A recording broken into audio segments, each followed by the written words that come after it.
श्री स्वामी समर्थ. तर आज होता गुरुवार आणि त्यासोबतच आज श्रावण पण चालू झाला होता, म्हणून आज म्हटलं स्वामींच्या दर्शनाने व्हिडिओला सुरुवात करू. तर त्याच अगोदर आता मी नाश्त्याला काय बनवलं होतं आणि दिवसभरचं काय केलं काम, तर ते तुम्ही पुढे व्हिडिओमध्ये बघू शकता. आणि त्या अगोदर म्हटलं आता माझी आंघोळ वगैरे झाली होती, तर म्हटलं आता उंबरट्यावर हळदीचं लेपन वगैरे करून घेऊया आणि रांगोळी वगैरे अशी छान काढून घेतली स्वस्तिक म्हणून. आणि भरपूर दिवस झाले मी असं काही व्हिडिओ काढत नव्हते, म्हटलं आज आता काढूया, कारण आता भरपूर टाईमपास पण झाला आणि व्हिडिओ ॲक्च्युली काढत नव्हते, ब्लाऊज पण होते. तर कोथिंबीर जी आहे ती बघू शकता किती छान होती, हिरवीगार. आणि त्यासोबत मी आता इडली बनवली होती सकाळी नाश्त्यासाठी. तर इडली बनवताना काय नाही वाटत, पण भांडी जेवढी घासताना ना इडलीची नकोच वाटतात. आणि इडली सांबार इथं मी बनवून हर्षला दिलं होतं खायला.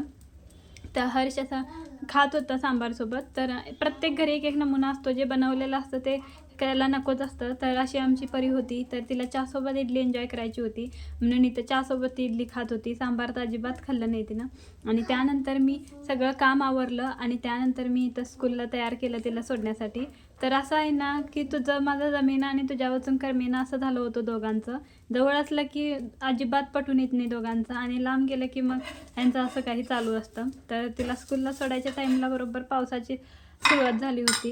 आणि बॅग पण बघू शकतात मी, इतकं वजन असतं ना नकोच वाटत असतं. आणि त्यासोबत हर्षला आणि छत्री वगैरे म्हणजे ना इतका वैताग येतो ना, काहीच नकोच वाटत असतं. तर इथं मी फायनली तिला स्कूलला सोडलं आणि मी इथं ब्लाऊज वगैरे कटिंग करायला घेतलं. आणि पहिलं कटिंग केलं आणि त्यानंतर समजलं की हा ब्लाऊज 63 इंचाचं म्हणजे एवढंच आहे, 80 सेंटीमीटर पण नव्हता, 63 सेंटीमीटरच होता.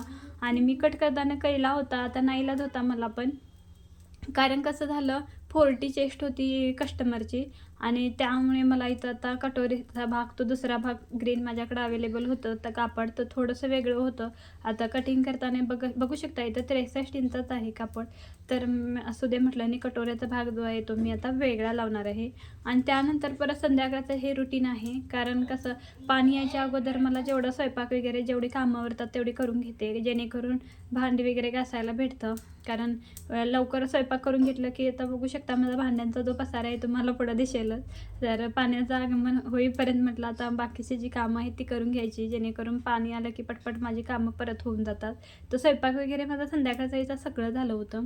आणि आता पाणी येणार होतं म्हणून मला भांडी वगैरे घासायची होती, म्हणून मी इथं तर पाणी येईपर्यंत म्हटलं आता माझे बघू शकता. तर हे सगळं करीपर्यंत म्हणजे हॉलमध्ये असं काही चालू होतं, तर हिचा परीचा अभ्यास चालू होता आणि हा जो बाळा म्हणून खेळत होता. म्हटलं असू दे, थोडा वेळ काय करताय ते करू दे, कारण मला पण माझी कामं बाकीची होती.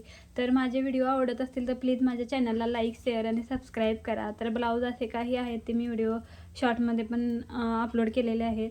प्लीज नवीन असाल तर सबस्क्राईब करा, आणि तुमच्या सपोर्टमुळे मला थोडंसं बरं वाटतं. आणि तुम्ही प्लीज माझ्या चॅनलला प्लीज लवकरात लवकर माझे 500 सबस्क्राईब पूर्ण होऊ दे. तर कसा वाटला आजचा व्लॉग नक्की सांगा. तर बाय बाय फ्रेंड्स.